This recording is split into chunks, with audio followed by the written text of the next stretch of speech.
Yo, el Señor, mis hermanos, vamos a empezar el día de hoy. Vamos a continuar hablando acerca de los asuntos que tienen que ver con la disciplina de la iglesia. Pero antes de comenzar, vamos a orar al Señor para poner este tiempo en sus manos. Así que oramos. Amado Dios, Padre Celestial, te damos gracias, Señor, en esta tarde por la oportunidad que nos das de poder continuar, Señor, estudiando tu palabra. Gracias, Señor, por los hermanos que han dispuesto en su corazón poder estar en esta clase. Pedimos, Señor, que puedas eh, abrir nuestros oídos, que nos des oídos para escuchar, que nos des ojos para ver tus realidades, Señor, y que nuestros corazones puedan ser terrenos fértiles donde tu palabra, donde tu enseñanza quede sembrada para nosotros, Señor. Padre Santo, glorifícate en cada una de nuestras vidas, Señor, y que esta enseñanza pueda servir para llevar muchos frutos para la gloria de tu nombre, en Cristo Jesús. Amén y amén. Bien, mis amados, continuamos entonces estudiando acerca de los aspectos disciplinarios de la vida de la iglesia. Anteriormente, estuvimos hablando que Dios le ha dado a la iglesia llaves para poder abrir y cerrar todas las cosas en el cielo y en la tierra, de acuerdo a su promesa a Pedro en Mateo 16:18. Nos ubicamos ahí nuevamente. Podemos ver aquí en la escritura que nos dice Mateo 16:18. Yo también te digo que tú eres Pedro y sobre esta roca edificaré mi iglesia y las puertas del Hades no prevalecerán contra ella. Y a ti te daré las llaves del reino de los cielos. Y todo lo que atares en la tierra será atado en los cielos, y todo lo que desatares en la tierra será desatado en los cielos. Entonces el Señor le ha dado a la iglesia las llaves del reino para facilitar la entrada o la salida de una persona en el reino de Dios a través de cada una de las iglesias locales. ¿Cómo sabemos que esto es así? Leemos posteriormente, dos capítulos después, en Mateo 18:17, hablando acerca del tema de la disciplina, del verso 15. Dice, estas son palabras de Jesús. Por tanto, si tu hermano peca contra ti, ve y repréndele, estando tú y él solos. Si te oyere, has ganado a tu hermano. Mas si no te oyere, toma aún contigo a uno o dos, para que en boca de dos o tres testigos conste toda palabra. Si no los oyere a ellos, dilo a la iglesia. Y si no oyere a la iglesia, tenle por gentil y publicano. Esto es, la iglesia en aquel momento no tenía ningún tipo de relación ni con los gentiles ni con los publicanos, porque eran ajenos al pueblo de Dios. Entonces, las palabras que Jesús está diciendo acá es que si alguien se rehusaba a cambiar su vida, arrepentirse de su pecado, enmendar su condición y sujetarse a la autoridad de la iglesia tenía la potestad dada por él para poder expulsar de en medio de la iglesia al que hiciera tal cosa. Y nuevamente vemos acá en el verso 18 lo que Jesús le está diciendo lo que Jesús le estaba diciendo a Pedro cuando le dijo que le daba las llaves del reino. De cierto os digo que todo lo que atéis en la tierra será atado en el cielo, y todo lo que desatéis en la tierra será desatado en el cielo. Miremos una vez más el verso anterior en Mateo 16. Dice en el 19, y te daré las llaves del reino de los cielos, y todo lo que atares en la tierra será atado en los cielos, y todo lo que desatares en la tierra será desatado en los cielos.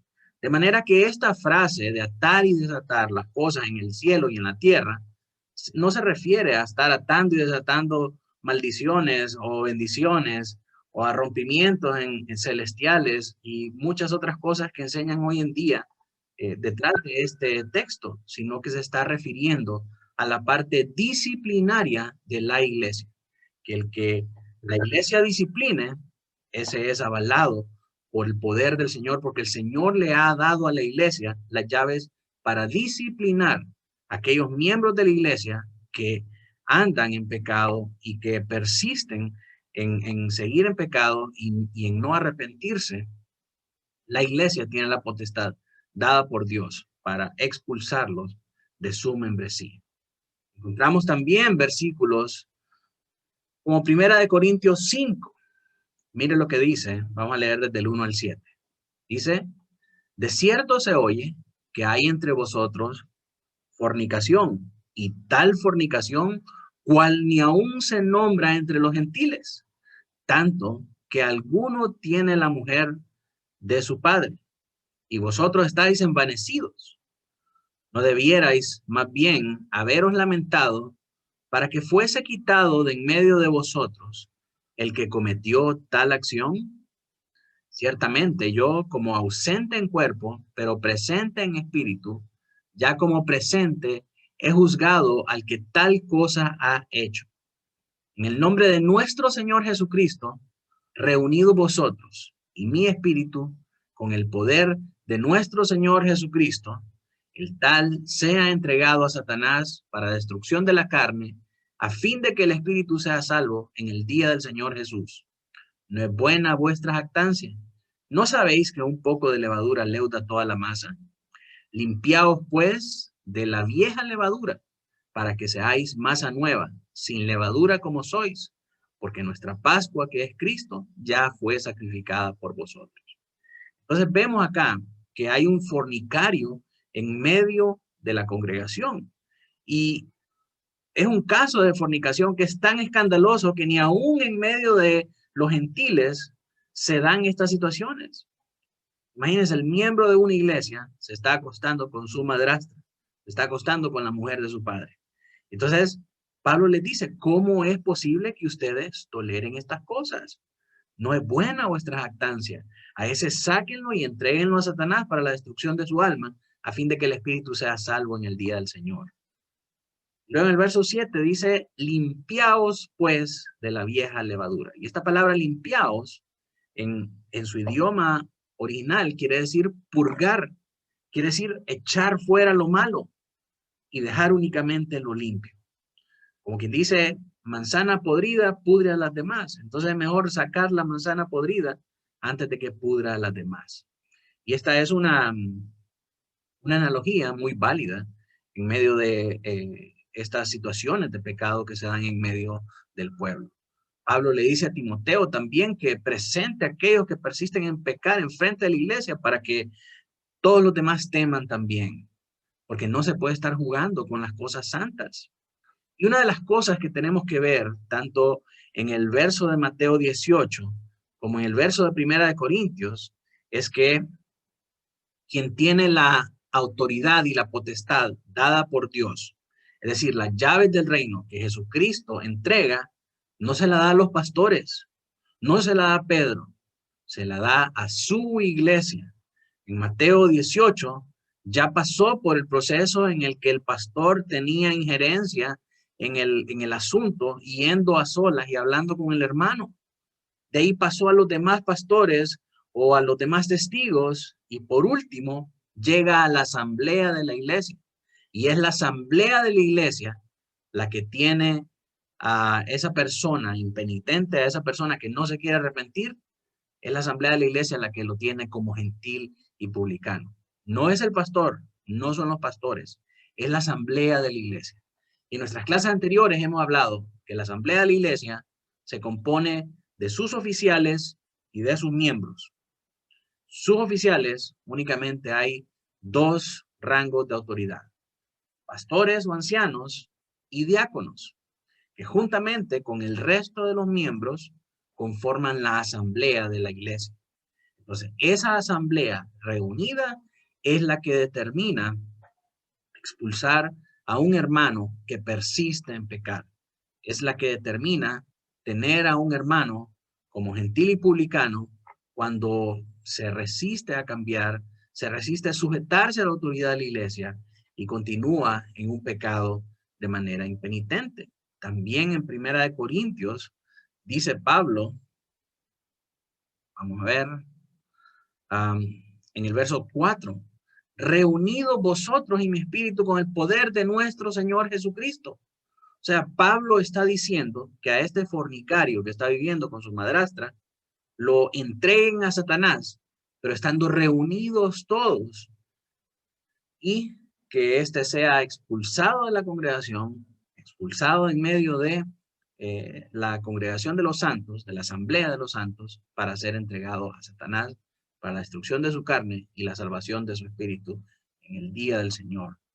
Entonces, notemos que es la asamblea la que aplica las sanciones disciplinarias, o que en este caso podemos llamarlas censuras hacia los miembros. Ahí hemos visto diferentes procesos de disciplina.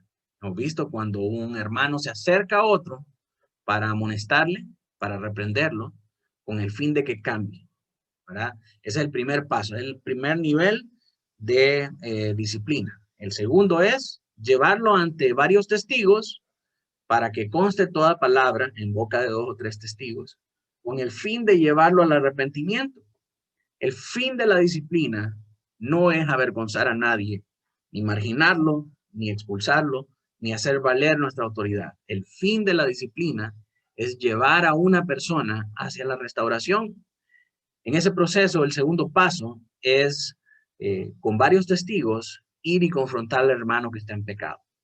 El tercer paso, cuando ya el hermano persiste en pecar y no quiere arrepentirse, es presentarlo a la asamblea para que la asamblea tome la determinación de qué hacer con él, si expulsarlo o amonestarlo para que el hermano entre en sí.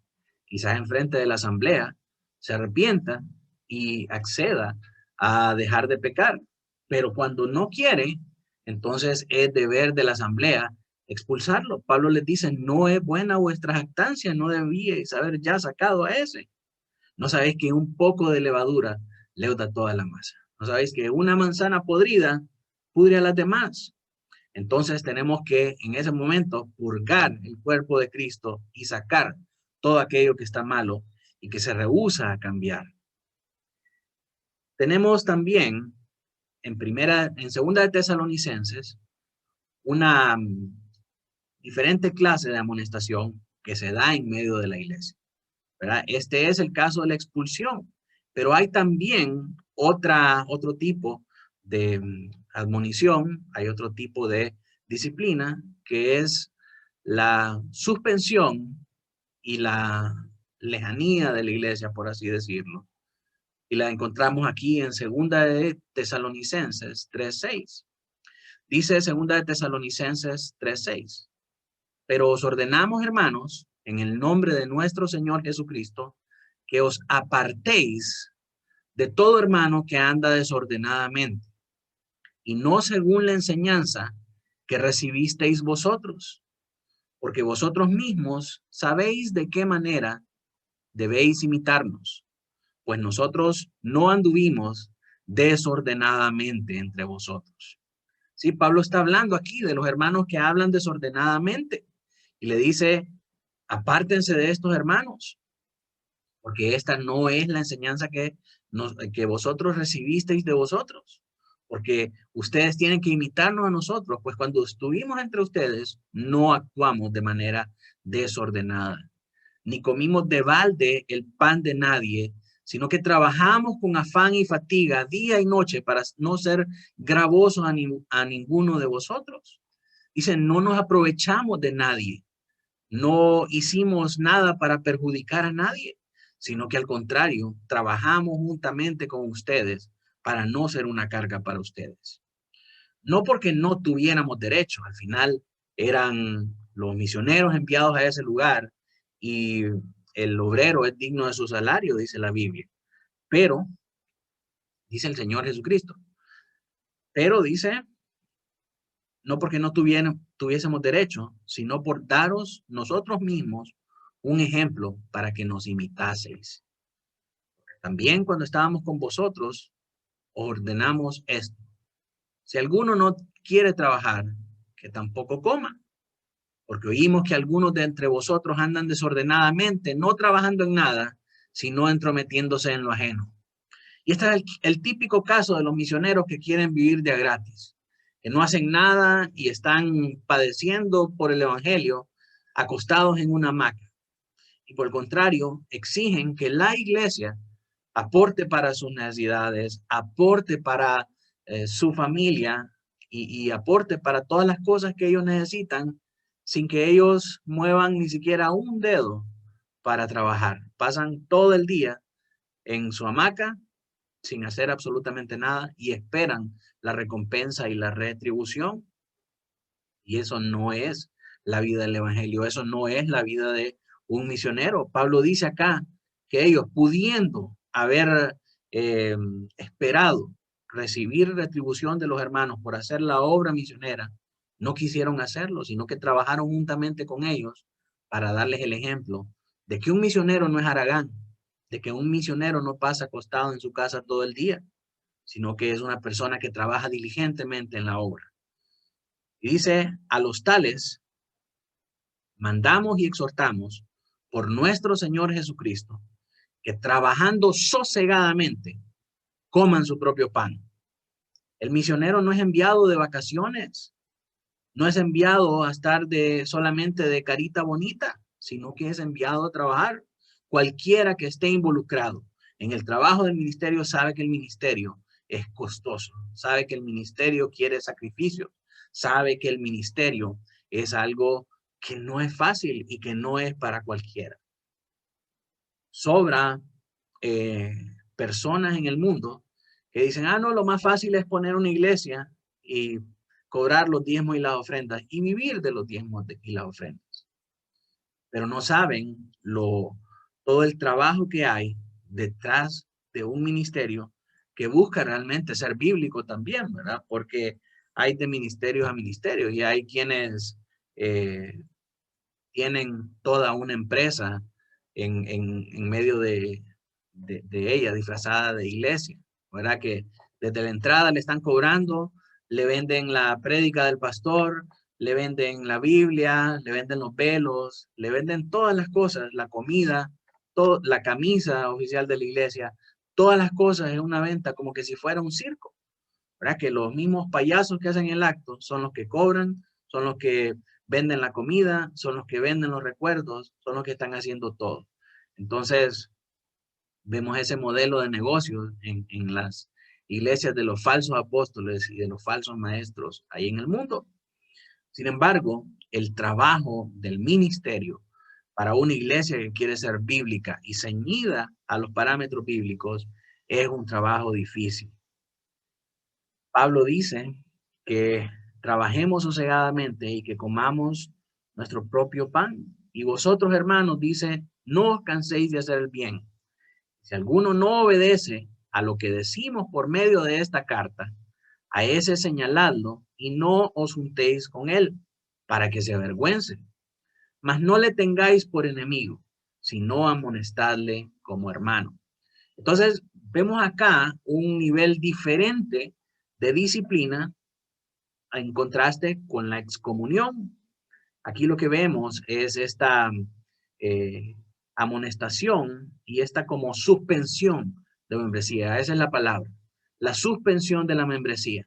A estos que son haraganes y que no quieren hacer nada y que quieren andar metidos de casa en casa, aprovechándose de los hermanos, Pablo no los llama a que sean expulsados. Pablo no le dice a la iglesia que los expulsen, sino les dice que se aparten de ellos y les dice que suspendan su membresía hasta que ellos cambien su forma de actuar. Y hay una gran diferencia entre suspensión y expulsión. ¿Verdad? La suspensión es que nos estamos apartando momentáneamente de ellos hasta que cambien, y expulsión es definitivamente sacarlo de la iglesia. Ya no puede volver. Mientras que la suspensión, buscamos que esa persona recapacite y cambie su manera al suspenderle la membresía. Entonces, al considerar esos dos aspectos de la disciplina, tanto la suspensión como la excomunión, vamos a leer entonces ahora nuestro material, el material con el que estamos trabajando, para que nosotros entendamos de qué es lo que está hablando Benjamin Keach. Ahorita ya vimos todo el contexto bíblico, así que vamos a ver la instrucción de cómo aplicar estas censuras de las que nos habla la Biblia. En la página 49 dice, ahora bien, en cuanto a las censuras de la iglesia, entendiendo que hay solo dos, además de la suspensión, a saber, la primera es apartarse o distanciarse de un miembro que ande desordenadamente. Y la segunda es el echar fuera o la excomunión de aquellos que sean culpables de crímenes notorios o escandalosos, de herejía, de desacato a la autoridad de la iglesia. Hay tres razones por las que una persona puede ser echada de la iglesia. La primera es haber cometido un crimen notorio y escandaloso. La segunda es la herejía, andar predicando un evangelio diferente. Andar predicando, por ejemplo, que la salvación no es por fe, sino que es por alguna obra sobrenatural o por cualquier otra cosa que no tenga que ver con Cristo, que no sea como nos dice la Escritura, la fe en Cristo Jesús solamente. O el desacato a la autoridad de la iglesia. El hermano no se quiere sujetar, anda en pecado y no quiere cambiar. Entonces, en esos casos, cuando ya hemos agotado todas las instancias de hablar con él, de ir con 2 o 3 testigos, de presentarlo a la iglesia entonces toma la decisión de excomulgarlo o de echarlo fuera, ¿verdad? Obviamente, no vamos a excomulgar a un hermano solamente porque nos cae mal o solamente porque siempre cuestiona todo lo que uno enseña o hace cualquier tipo de situaciones que de repente desafían a como les dijera, ponen al pastor en una situación incómoda. Una vez un hermano se me acercó y me dijo, pastor, quiero decirle algo, pero por favor no me vaya a excomulgar, ¿verdad? Y estaba muy reciente el hecho de que habíamos tenido que excomulgar un pastor a causa de problemas de inmoralidad. Entonces el hermano se me acercó y me dijo, quiero decirle algo, pero no quiero que me excomulgue, ¿verdad? Y el hermano iba a resaltar algo con lo que él no estaba de acuerdo, pero cuestiones muy superficiales. Entonces, ese tipo de cosas no podemos usarlas nosotros para andar excomulgando a las personas. Tenemos que saber también que quien excomulga es la iglesia, la asamblea reunida. No es un pastor, no son los pastores, no son los oficiales de la iglesia y no solo los miembros tampoco, sino que la asamblea reunida como tal, oficiales y miembros, se reúnen para deliberar acerca de un caso, de un hermano que sea reiterativo en sus actos de pecado y que no quiera cambiar. Entonces, en ese momento, la iglesia decide expulsarlo. Entonces, dice Keach, vayamos brevemente a cada una de estas. En primer lugar, la suspensión debe tener lugar cuando un miembro caiga en pecado y la iglesia quiera tener tiempo para escuchar todo el asunto, de modo que no puede apartarse de él ni echarlo fuera. En segundo lugar, si algún miembro anda desordenadamente, aunque no sea culpable de pecados escandalosos, flagrantes, debe ser amonestado tan pronto como se tenga conocimiento de ello. Y se deben hacer esfuerzos para llevarlo al arrepentimiento. Luego nos refuerza porque oímos que algunos entre vosotros andan desordenadamente sin trabajar, pero andan metiéndose en todo. Hay muchos casos en los que el desorden puede ser manifiesto en la vida de un miembro. Por ejemplo, que no tenga a sus hijos bajo sujeción, que no se esté congregando porque ahora tiene mucho trabajo y comprendemos que hay miembros que a veces están complicados con sus horarios, pero podemos ver en ellos el interés por congregarse y cuando pueden se congregan. Entonces, no es un asunto de congregarse o no, sino que dejar de congregarse eh, de manera premeditada, sobre texto de que tiene mucho trabajo.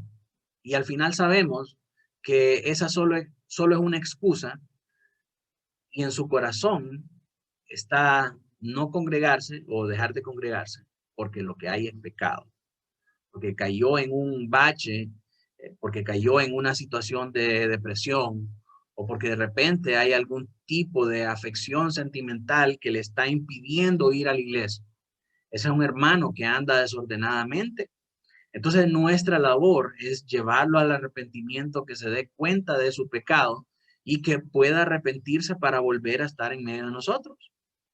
Dice Kitch también, aquellos que se entrometen en asuntos que no les conciernen, en vez de ocuparse en sus oficios y negocios. Puede ser que vayan de la casa de un miembro a la otra, contando y llevando cuentos e historias de este hermano o de aquel hermano o hermana, o que quizás sean verdad o tal vez sean falsos, y también puede ser para descrédito o escándalo de algún miembro o miembros, lo cual si es así es calumnia y es un crimen tan notorio que sin arrepentimiento no subirán al monte santo de Dios. La calumnia es un menosprecio del buen nombre de nuestro prójimo o de nuestro hermano, ya sea por negarle su debido elogio o por acusarle de algo falsamente o irregularmente, o sin causa o evidencias suficientes. Entonces, esto se aplica también para un hermano que lleva y trae, como nosotros decimos. A un hermano que anda metido en chismes, a un hermano que anda metido en andar divulgando las cosas del ministerio o andar divulgando cuestiones que son íntimas o que son privadas de otro hermano. Quizás en nuestra iglesia no se da, pero en otras iglesias sí existe esa situación en la que hay hermanos que andan sonsacando a varios hermanos o hermanos que se encargan de andar de casa en casa o de grupo en grupo diciendo, el pastor dijo esto, pero yo creo que esto y esto. ¿Verdad? Eso es un motivo de disciplina porque es una persona que está en desorden. Pero esto de andar desordenadamente no llega a ser semejante crimen que requiera comunión, por supuesto. Vimos en segunda de Tesalonicenses que lo que Pablo llama a hacer es apartarse de esa persona y suspenderlo para que se avergüence mientras, mientras enmienda su vida, mientras arregla el desorden en el que está viviendo para poder integrarse nuevamente a la membresía y que pueda arrepentirse de sus pecados y del daño que hizo a los hermanos, que pueda resarcir ese daño y que pueda encaminarse nuevamente en el camino que tiene que andar, sino que son maldades no tan notorias. A tales personas les ordenamos y exhortamos en el Señor Jesucristo que trabajen sosegadamente y que coman su propio pan, dice segunda de Tesalonicenses. Tienen que ser amonestados. Muchas veces estas cosas pasan desapercibidas en la iglesia, ya sea porque los pastores se hacen de la vista gorda o porque quieren retener la membresía, porque lógicamente la reacción de un cristiano inmaduro cuando le llaman la atención por algo que está haciendo mal, es decir, me voy de la iglesia, ya no quiero más estar en esta iglesia son unos fariseos, en esta iglesia no le muestran amor al prójimo, en esta iglesia solamente son castigo y rigurosidad.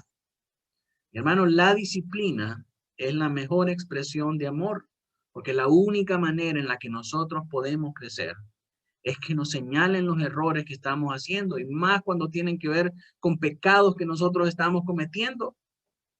Tú no puedes crecer si vas a una iglesia donde no hay disciplina bíblica.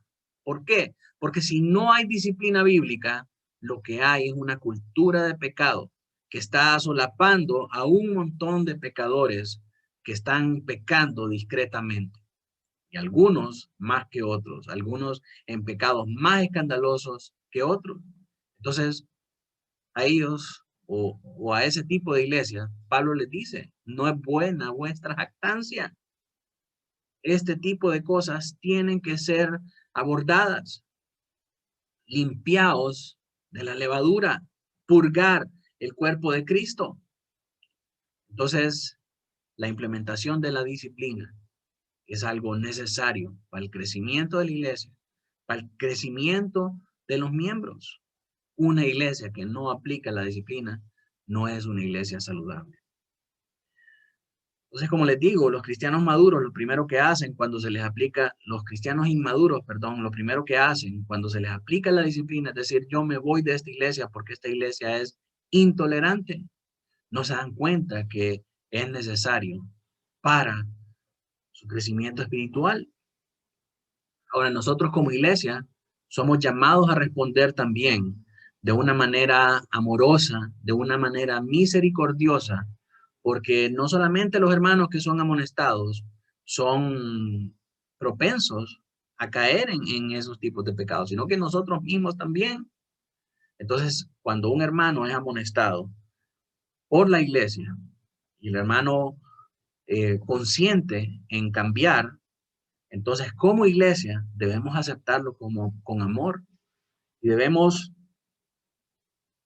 jalarlo y no marginarlo, porque también existe la otra situación en muchas iglesias de que ya cuando un hermano es descubierto en alguna falta, lo que hacen es marginarlo y apartarse de él y que no quieren saber nada porque es un pecador y su pecado me va a contaminar a mí y su pecado va a llegar a afectar a mi familia.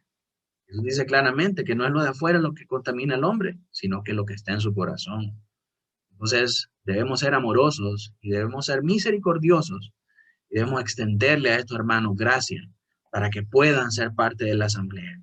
Y en medio de la asamblea, que ellos puedan encontrar un ambiente donde ellos puedan florecer nuevamente, donde ellos puedan vencer ese pecado.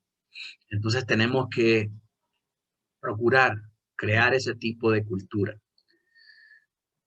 Luego Kish nos dice, una amonestación es un esfuerzo fiel para convencer a una persona de una falta, tanto en lo que se refiere a los hechos como a las circunstancias. Y esta amonestación, si es privada, tiene que ser dada primero por el hermano, ya sea el anciano o el miembro, que sepa o tenga conocimiento de la falta o maldad del ofensor. Esto es muy importante, hermanos, porque muestra nuestra madurez como cristianos.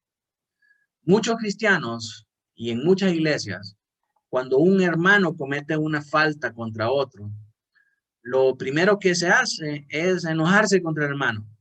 Decir, no, yo no quiero saber nada con ese hermano porque ese hermano me ofendió. La Biblia nos manda que si tu hermano peca contra ti, ve y repréndele. El hermano dice, no, pero es que no soy yo el del problema es él. Que venga él a pedirme perdón. Y si el Espíritu Santo no lo redarguye a él, ¿quién soy yo para ir y decirle? Hermano, Jesús te manda a que vayas y lo confrontes por su pecado. Quizás no se da cuenta que te ofendió. Quizás no se dio cuenta de cuán grave fue su falta contra ti. Pero si no decimos nada, si no hablamos y si no dirigimos a estos hermanos a que conozcan su pecado, van a seguir dañando a toda la iglesia, van a seguir dañando a otros hermanos. Entonces, por amor a él, debemos hablar. No estamos amando a nuestro prójimo cuando no les decimos sus faltas. De la misma manera, tenemos también que nosotros recibir las cosas que los hermanos nos dicen cuando hemos cometido una falta o una transgresión contra ellos. Es fácil ir y decir, hermano, tú pecaste contra mí y me sentí mal. Pero cuando es a nosotros que nos están diciendo, ahí sí truenan los chicharrones, como decimos nosotros. Pero eso es necesario. Y tenemos que aceptar con humildad esas reprensiones. De esa manera, mis hermanos, es como crecemos. A eso se refiere. Hierro con hierro se abusa. No es que se lleve bien con sus aleros, con los cheros de la iglesia. Que puedan sacar chispa ahí con los hermanos, que hay una diferencia.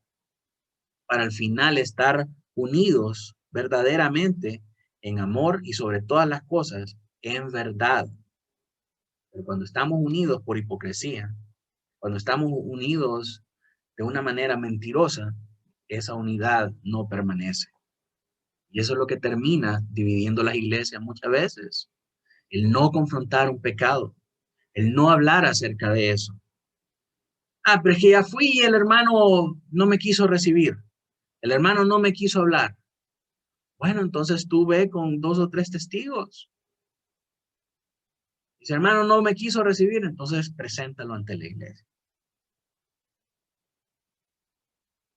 Pero es necesario que nosotros cumplamos con este mandamiento del Señor, con este procedimiento que el Señor nos ha dado para eliminar la maldad en medio de nosotros, para limpiarnos de la levadura. Dice también acá, pues cualquier hermano debe amonestar a los tales a solas en privado, con todo cuidado y fidelidad, antes de proceder a hacer algo más. Pero si ha de ser pública, la iglesia debe mandar a buscar al ofensor y el pastor tiene que amonestarlo delante de todos. Al pastor siempre le toca bailar con la más fea. El pastor es el que tiene que presentar el caso ante la asamblea y presentar el caso ante el ofensor y decirle las razones bíblicas por las que la iglesia lo está mandando a llamar y la iglesia lo está requiriendo para cambiar una falta o para considerar su mal proceder y sus malos caminos. Hermanos, esto es fácil entenderlo y aplicarlo cuando, por ejemplo, en medio de la congregación hay un hermano que anda haciendo cosas indebidas con los muchachos o con los niños. Ahí sí la iglesia corre a llamarlo y a decirle, tú estás participando en estas cosas. Todos estaríamos de acuerdo que es necesario que hablemos con un hermano que está haciendo esas cosas por el bien de nuestros hijos. Pero cuando son algunas faltas menores, cuando son cosas que tienen que ver con, por ejemplo, el descrédito, lo que habla en Segunda de Tesalonicenses, de que un hermano anda metido en las casas de los hermanos y aprovechándose de ellos, esas cosas muchas veces no se quieren tratar porque no, yo no me quiero meter en problemas. No, yo no quiero verme metido en situaciones de ese tipo. Mi hermano, es tu deber, es tu responsabilidad como cristiano. Si amas a la iglesia, tú tienes que hacer eso por ella. El Señor Jesucristo lo demandará de ti en el día del juicio, porque tú sabiendo las cosas, no quisiste actuar. No quisiste llevar estas cosas ante el conocimiento de los pastores y de la iglesia.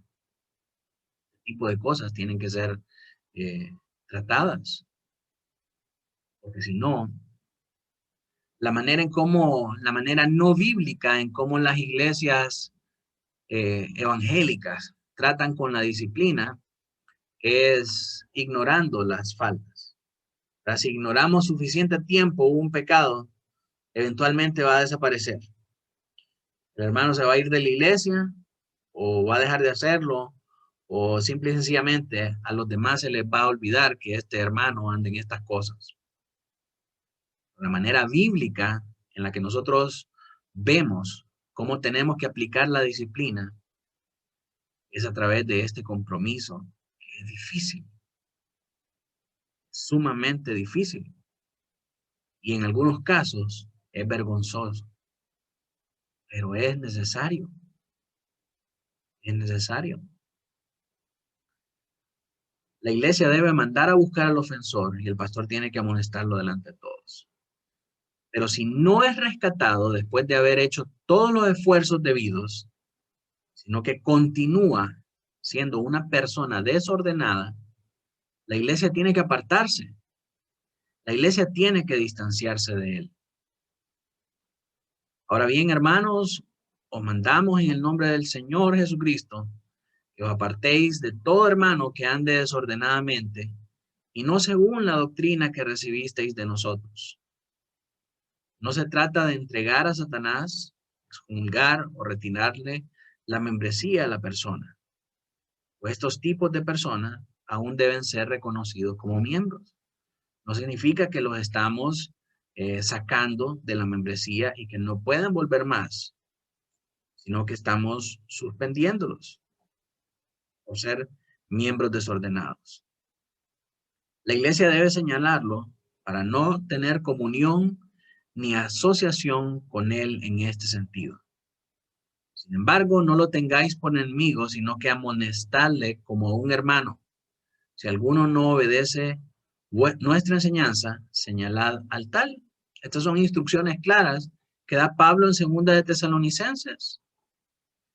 Parece que aquellos que rehúsan sujetarse a lo que el pastor ordena y exhorta en el nombre de Cristo deben ser considerados personas desordenadas. Claro, ya cuando una persona a propósito consciente en faltar a una instrucción del pastor o en desafiar la autoridad que le ha sido dada a la iglesia, que le ha sido dada al pastor por medio de la iglesia, entonces eso es una persona desordenada. Es una persona que no quiere ceñirse al orden. Dios le ha dado la autoridad a la iglesia. Dios le ha dado las llaves a la iglesia y es la iglesia la que tiene la autoridad para hacer y deshacer, para permitir la entrada al reino a los pecadores que se arrepienten y para excomulgar a los pecadores que no consienten en arrepentirse. También por esa autoridad que Cristo les ha dado, por esa autoridad escogen a sus oficiales, escogen a sus pastores y escogen a sus miembros.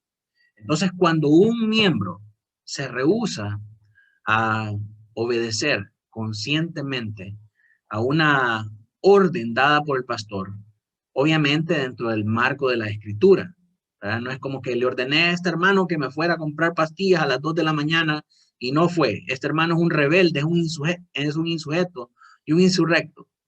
Entonces, tenemos que castigarlo, tenemos que aplicarle la disciplina. No, no se trata de eso. Si un hermano no consiente en hacer caso al pastor en alguna situación que manda la escritura, porque un pastor únicamente tiene autoridad sobre la vida de una persona en el marco de lo que dice la escritura. Fuera del marco de la escritura, no tiene ninguna autoridad más que dar un consejo bíblico acerca de cómo hacer las cosas. Pero cuando un hermano no consiente en acatar la autoridad del pastor, realmente no solo es al pastor que está desafiando, sino que es a la iglesia también, porque la iglesia ha confiado esa autoridad al pastor y al no reconocer la autoridad del pastor, está inmediatamente y automáticamente desechando la autoridad de la iglesia. Por eso es que una persona tiene que ser sancionada por este tipo de situaciones. Tiene que ser considerada como una persona desordenada, como lo son aquellos que no se reúnen con la iglesia cuando ésta se reúne en asamblea para adorar a Dios, o descuidan la oración privada o familiar. Y obviamente hay de casos a casos, ¿verdad? Yo comprendo que hay hermanos que hoy no podía venir porque tuvo que asistir a su mamá en hacer alguna situación. Hoy no pudo venir porque estaba muy mal de salud. Hoy no pudo venir porque tuvo X o Y situación. Hay razones, razones legítimas por las que un miembro no puede venir a la iglesia y eso se comprende. Pero cuando un miembro persiste en no venir, no vino el domingo, no viene el próximo domingo y sigue así un mes y no viene y sigue 6 meses y no viene, entonces ese es un miembro desordenado. Como les digo, esas cosas no se consideran muchas veces dentro de la iglesia por estar cargando una membresía onerosa, una membresía, perdón, numerosa es la palabra, ¿verdad? Por decir, tengo 200 miembros, pero de esos 200 hay 5 que no vienen y los estamos chineando y nadie les dice nada. ¿Por qué? Porque son amigos del pastor, porque son familia del pastor, porque ofrendan, porque gracias a su diezmo y ofrenda se puede pagar el local en donde está la iglesia. Y eso no es así. Si un miembro no anda ordenadamente, tiene que ser suspendido. No importa si es hermano, no importa si es pariente, no importa cuánto ofrenda o cuánto diezme, tiene que ser disciplinado. ¿Por qué? Porque esas actitudes no son correctas, esas son actitudes pecaminosas. Entonces, ¿cuáles son las cosas en las que se evidencia el desorden en la vida de una persona? Cuando se rehúsa a reunirse en la asamblea para adorar a Dios. Cuando descuida la oración privada o familiar. O descuidan su asistencia a la cena del Señor. O descuidan contribuir con las cargas necesarias de la iglesia. Cuando no quieren ofrendar y cuando no quieren diezmar, que toleran cualquier maldad sin reprender a sus hijos. Todos ellos pueden ser vistos como caminantes desordenados, como miembros desordenados, y se debe proceder contra ellos conforme a esta regla. Y hermanos, dura es esta palabra, pero es necesario. El buen testimonio de un cristiano depende de estas cosas. Que vaya a la iglesia y que se reúna con sus hermanos a adorar, que participe de la vida de oración de la iglesia y en la familia, y no descuide participar de las ordenanzas.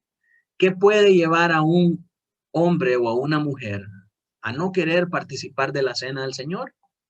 El pecado no confesado. Entonces, una persona que no quiere participar en la asamblea, que descuida su vida de oración, que no participa de las ordenanzas, es una persona que tiene pecado en su corazón.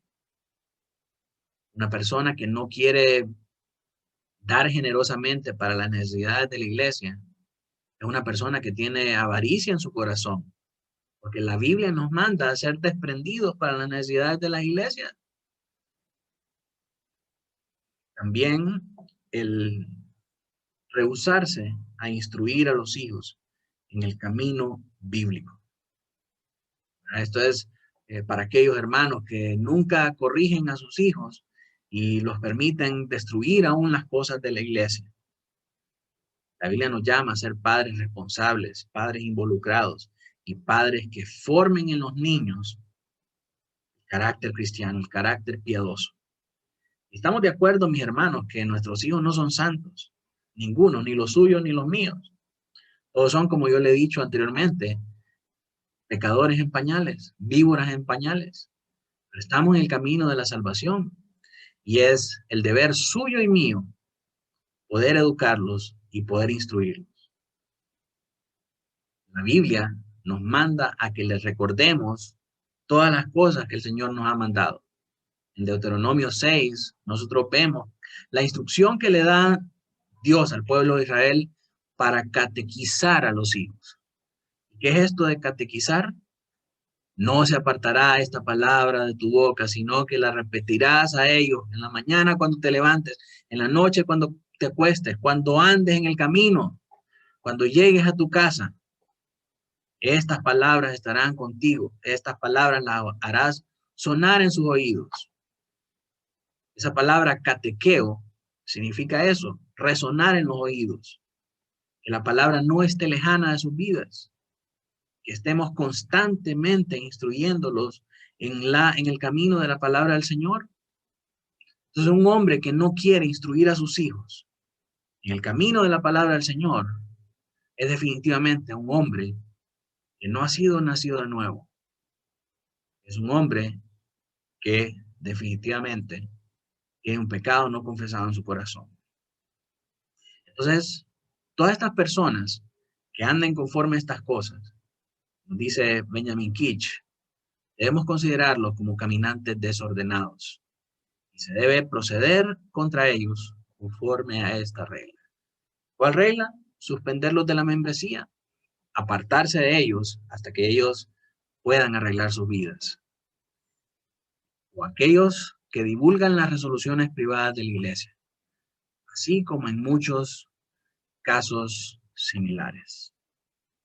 Bien, mis hermanos, hasta ahí la lección de este día. En la próxima lección vamos a estar viendo este asunto de las ofensas personales. Tenemos 5 minutos todavía para tratar con algunas preguntas que cualquiera de ustedes pudiera tener acerca de este tema.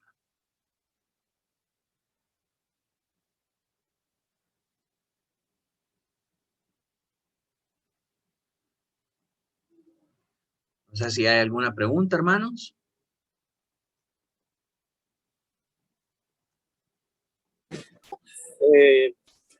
Bueno, hay casos que se dan en las congregaciones. Bueno, a mí me ha tocado estar en un par de congregaciones en los años que llevo de estar en el Señor, pero he visto que, por ejemplo, las disciplinas simplemente siguen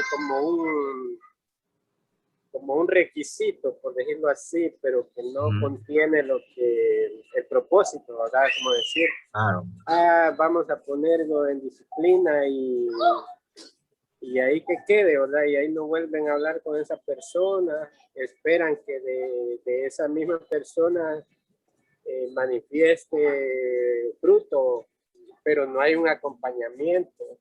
Entonces, se dio una vez de una persona que era hijo de pastor y él pues cometió un pecado, ¿verdad? Y él pues dijo que lo iba a poner en disciplina y bueno, caso que pasó el tiempo y en una reunión una señora de la iglesia simplemente dijo, pues siento en mi corazón, como en mi espíritu, que ya se ha levantado la disciplina y de repente no hubo ni un acompañamiento, ¿verdad? No se sabe exactamente qué pasó ahí. Entonces, casos como eso sucede muy a menudo, ¿verdad? De que siguen simplemente como un libreto, pero no se sabe lo que es la disciplina en sí.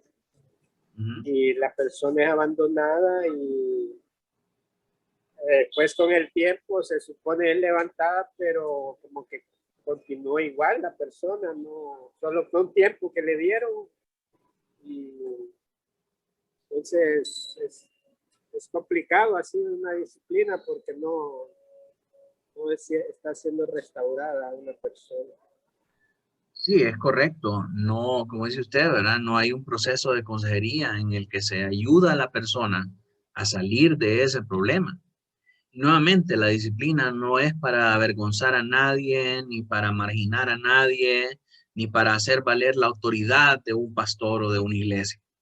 La disciplina es para restaurar a un hermano, para llevarlo a que deje de pecar, para llevarlo a que deje de ser prisionero de sus pecados. Conocí un caso particular de una iglesia que era una pareja joven. A él lo mandaron a pastorear a otra ciudad y ella pues nunca se acostumbró a salir de la iglesia central. Entonces seguía involucrada ahí con todas las cosas de la iglesia y cuando pues menos acordó, estaba involucrándose sentimentalmente con una persona ahí de la iglesia que no era su esposo. Mientras tanto, el pastor en la congregación, en la iglesia local, ante la lejanía de su esposa, se metió entonces con otra mujer de la iglesia local. Cuando el pastor que los había enviado se dio cuenta, los mandó a llamar y le dijo, ¿saben qué? Están en disciplina. Váyanse, arreglen su situación y cuando arreglen su situación, entonces vienen de regreso. Nosotros los aceptamos nuevamente como miembros. ¿Qué tipo de disciplina puede ser algo como eso? Definitivamente, ese tipo de disciplina lo que trata de hacer es cubrir o curarse en salud de cualquier tipo de escándalo que pudiera causar esta situación. La disciplina bíblica tiene como propósito restauración Y cuando hay estos casos de adulterio dentro de la iglesia, tienen que ser tratados, tienen que ser aconsejados por un pastor, tienen que ser acompañados para llevar a las personas a una restauración. Procurar que se restauren para la gloria del Señor. Pero no se van a restaurar solitos, solo con olvidarlos, con dejarlos ahí en el freezer y que se les pase. Tiene que haber una labor pastoral de consejería. Y ese es el trabajo del pastor. No es andate y mira a ver cómo te arreglas y cuando te arregles venís. Así que bonito, solo gente arreglada quiero en mi iglesia. No se trata de eso. Ahora, otra parte muy importante que se me olvidó mencionar es que puede ser que hay personas que caigan en pecados escandalosos, como esto del adulterio. Si una persona se arrepiente, no es necesario llevarlo ante la asamblea. No es necesario hacerlo público. Yo he visto iglesias donde un varón confiesa haber tenido una relación extramatrimonial. Entonces lo pasan al frente y dicen, el hermano cayó en pecado con otra mujer y ahora el hermano se quiere arrepentir de ese caso y quiere pedir perdón a su mujer y a la congregación. Así que el hermano va a pasar al frente para reconciliarse.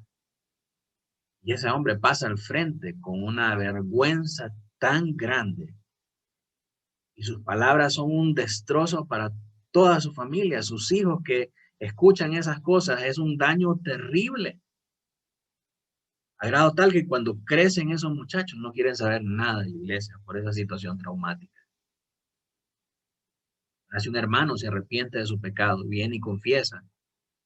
Entonces, no es necesario llevarlo ante la asamblea y hacer público su pecado. Sino que tratar con él, si él tiene algún privilegio dentro de la iglesia, restringirlo de ese privilegio y decir, el hermano va a estar incapacitado por un tiempo para ejercer ese privilegio.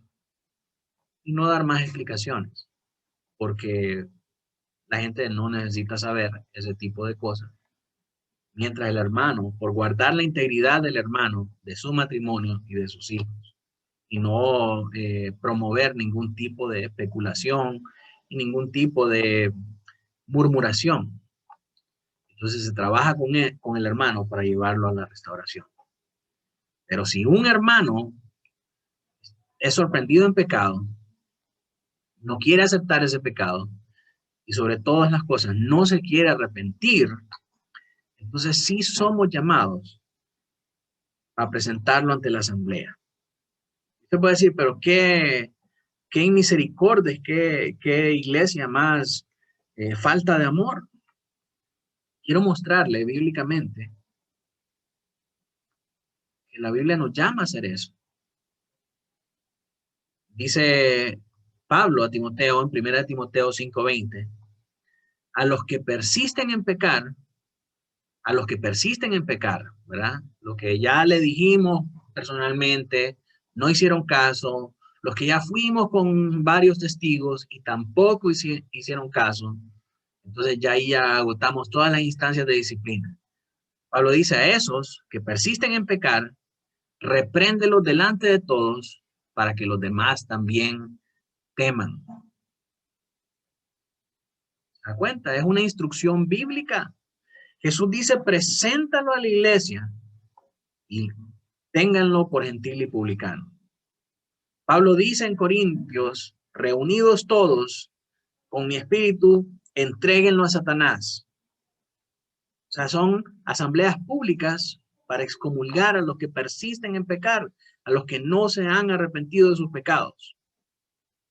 Luego también dice Timoteo, a los que persisten en pecar, preséntalos y repréndelos delante de todos para que los demás teman también. Son instrucciones bíblicas de las cosas que tenemos que hacer. Y si nosotros no hacemos esto, somos culpables de encubrimiento. Somos culpables de estar promoviendo una cultura de pecado. Tenemos que procurar en todos el arrepentimiento. Pero los que no se arrepienten, tenemos que hacer públicamente su condición impenitente para que esa cultura no se disemine en medio de la iglesia. Para que los hermanos sepan que no pueden actuar de esa manera y pretender ser miembros de una iglesia, pretender decir que son cristianos. Porque mis hermanos, una persona que anda en pecado y anda diciendo que es miembro de Estandarte de Verdad y todo el mundo lo reconoce por una vida de pecado, el descrédito que le lleva a la iglesia y al nombre de Cristo es grande. Y nosotros somos culpables si toleramos ese tipo de situaciones. Entonces somos llamados a amonestarnos unos a otros, a reprender estas situaciones y a vivir nuestras vidas de una manera que agrada a Dios. Eso es lo que hace una iglesia saludable. Entonces no sé si hay algún otro comentario, pregunta.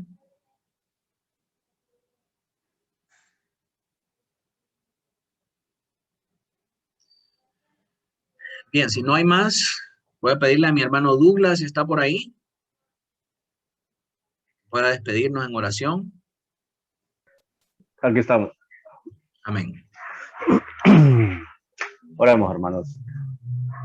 Padre amado, venimos delante de ti, Señor, con un corazón humillado.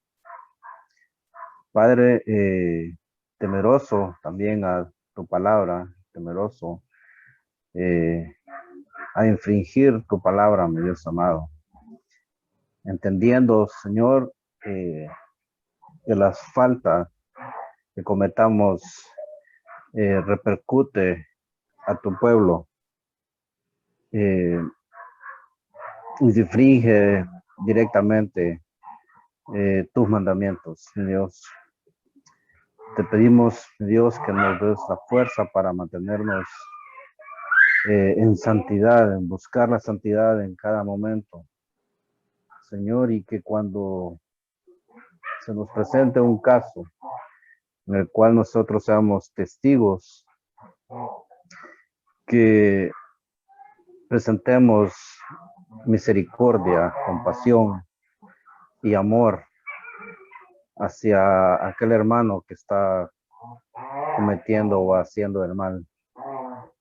Que cuando nos dirijamos a él, que sea tu espíritu que hable por medio de nosotros y que no nos dejemos llevar por las emociones humanas que de repente pueden dominarnos, mi Dios. Gracias, Padre, por la enseñanza de esta tarde, Dios, y que podamos aplicar correctamente tu palabra en nuestras vidas.